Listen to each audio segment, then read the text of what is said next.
Back in August, Nation Media Group aired the controversial feature dubbed COVID-19 Millionaires, and it landed the media house as well as the journalists concerned in trouble.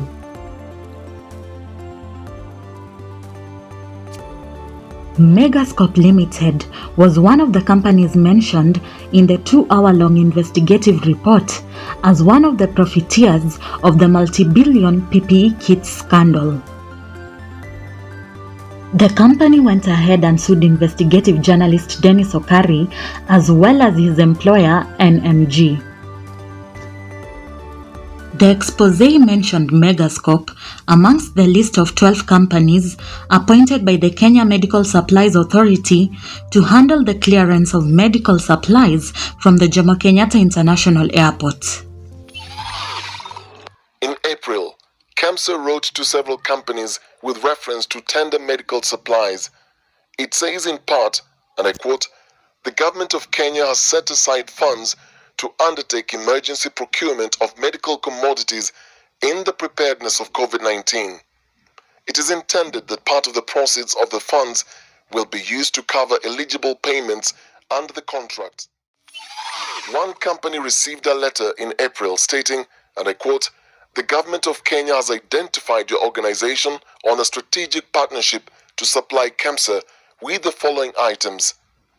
We have edited out the list, but it continues, quote, you are therefore requested to supply the available quantities for the mentioned commodities to KEMSA Embakasi warehouse immediately in response to the emergency." These were the PPE kits donated by Chinese philanthropist Jack Ma. KEMSA officials will later deny the claims that Mediascope was involved in the clearance of the medical supplies. Through their director Richard Ngatia, Mediascope took the matter to court, seeking to hold NMG and Okari accountable for the adverse mention of their business in the expose. They also said that the investigative feature maligned their company. The case was mentioned this morning, that is the 22nd of October, before High Court Judge Joseph Segon.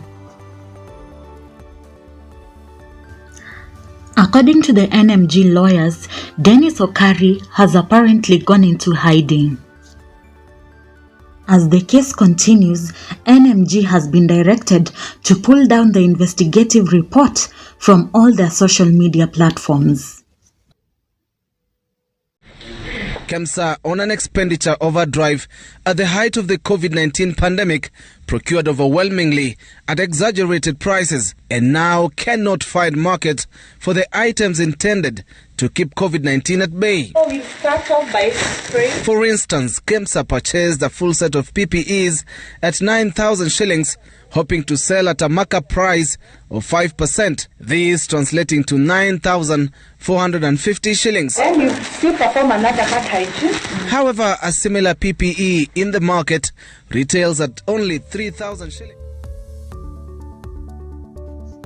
Going back to the expose, KEMSA faced a crisis with their Embakasi warehouses filled with PPE kits that were just collecting dust. Given the exorbitant prices used to procure the protective gear, they had no choice than to resort to selling them at a throwaway price in line with the current market costs.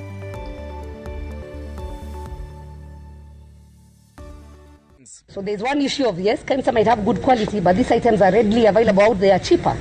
So their target market, and they said it was a projection by the numbers that were projected by October that we are going to be at the peak. So they overprocured. And so the prices currently are low as 250 in the market. Them they're selling at 735. So who is going to buy? The National Assembly Health Committee, while touring KEMSA establishments, found out that KEMSA had procured items worth 7.1 billion shillings and have managed to sell just about $1 billion worth of items. Essentially, this means the drug agency, as at now, remains with stock worth 6.2 billion shillings with nowhere to float at their asking price. Will the government be willing either to buy from them and distribute to the counties because there's still a need? That's one of the things that we can recommend. But at what price then is the government going to buy?